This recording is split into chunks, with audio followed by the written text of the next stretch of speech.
where do you see some of the challenges that customers have? It's always easier to build the security in from the beginning. In the factory, we embed security, so it ships with that software. That software allows us to track that device, allows us to see where it is in the world, allows us to remotely wipe it, brick it and kill it if we need to. Lots of people have concentrated over the years on patching. That's a known thing now. There is a layer in between the BIOS and the operating system, though, that is becoming more prevalent for people to attack now, and that's called firmware. Every laptop, for example, or desktop will have a network card, it will have a storage device. Any one of those pieces of firmware could potentially have an exploit. We have some software which will allow you to analyze that firmware, to patch that firmware, and make sure it's up to the latest version.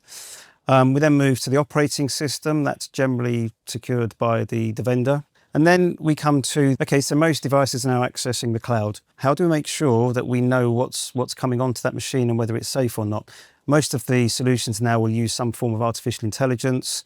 They'll monitor pretty much every file that's coming onto your machine. They'll analyze whether they think it's safe or whether it's not safe. If they think it's not safe, they'll flag it in some way, they'll triage it in some way. Patching is absolutely crucial because you may be running a piece of software that you deployed 2, 3, 4 years ago. And so making sure that software is patched and has the latest security available to it actually installed is critical. There was a very famous episode where a very well-known piece of technology, very widely used. They issued an update and it caused lots of machines to crash. It impacted lots of people who were traveling because most airlines were impacted. The vendor realized very quickly what the problem was and issued a fix very quickly.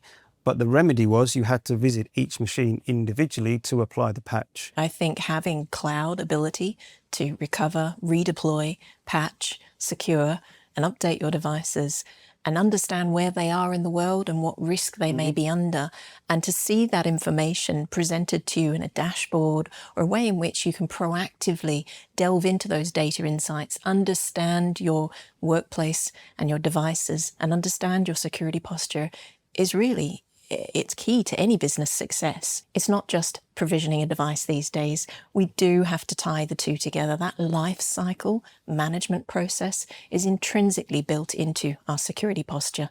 Throughout the life cycle, we have the ability to help customers secure their device and certify the security of their data. People are concerned about data. They've always been very concerned about what data is left on a machine after it's deprovisioned. Being able to ensure that that data is completely wiped is crucial to some of these corporates when they want to move these machines on. And again, we have some software that will do that. But I think the key for us is helping customers understand where they are today and the journey they wish to take.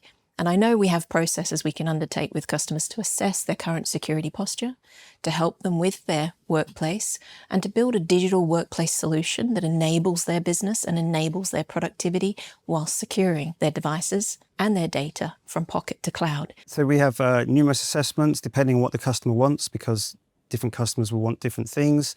So finance customers may want to help with the DORA, the Digital Operations Resiliency Act. Some may want help with NIS2. How do I become compliant in those? Some may be further along the life cycle, the security life cycle than others. Some may be at the very beginning. But one thing is for sure, they have to do it because NIS2 is coming into law. It will be mandated by each EU country. We have multiple options available to help customers. It could be we come in, we just have an initial conversation and find out where are you, where would you like to be. Customers these days are looking for a much more holistic, broader solution. And we've adopted the industry standard phrase of digital workplace solution. What does that actually mean in a broader context away from security? So a digital workplace solution is a solution that holistically touches on every point of provisioning a device, securing a device, updating a device and maintaining the device, but also at the end of the life cycle, how we then refresh that technology. We have security built into our DWS offering. So we're looking at helping people accelerate time to value. We're looking at helping organizations get a better total cost of ownership by delivering automation, by delivering streamlined solutions, by building solutions into the factory, by doing cloud deployments, by enabling smarter, automatic solutions built into our digital workplace solution offering.